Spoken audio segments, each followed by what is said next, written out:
Welcome to 28 Days to Better Blues, Part 1.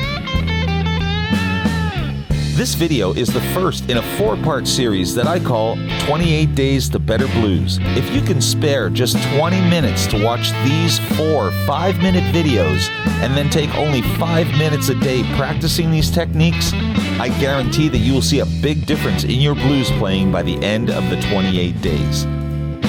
To get started, all you need to know is the minor pentatonic blues box, an A7 chord, and a 9th chord.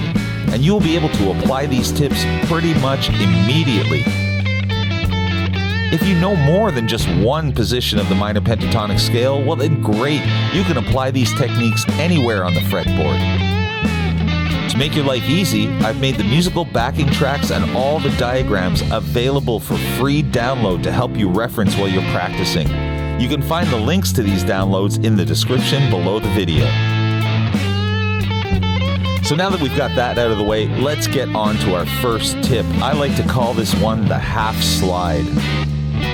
The basic 12-bar blues is comprised usually only of 3 chords, so it can be refreshing to spice things up occasionally.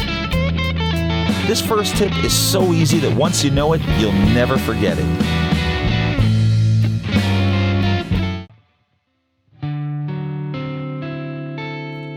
The half slide is essentially a half-tone slide that is performed using a 9th chord or a portion of that chord.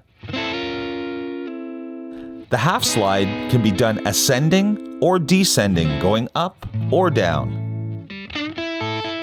It can be used very effectively in a slow blues by adding some outside notes that can lend a jazzy or exotic flavor to those same old blues.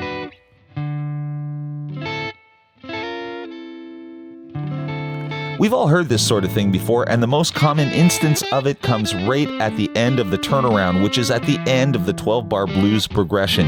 It is the punctuation at the end of the musical phrase.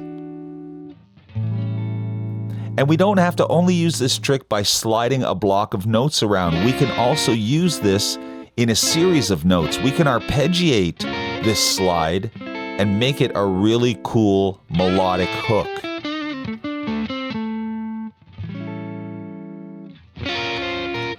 You can see how incredibly simple this trick is. It can be used on any of the 3 chords, the 1 chord, the 4 chord, or the 5 chord.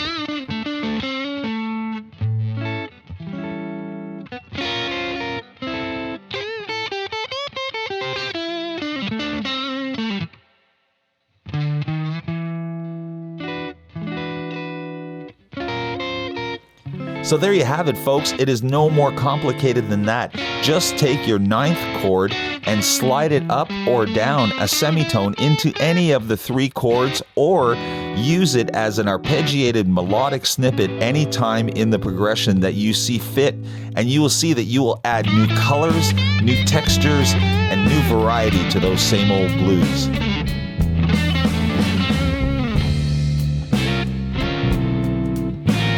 Thank you for joining me on this one. My name is Dwane Dixon, aka Double D, and I'm going to see you next week for part 2 of 28 Days to Better Blues.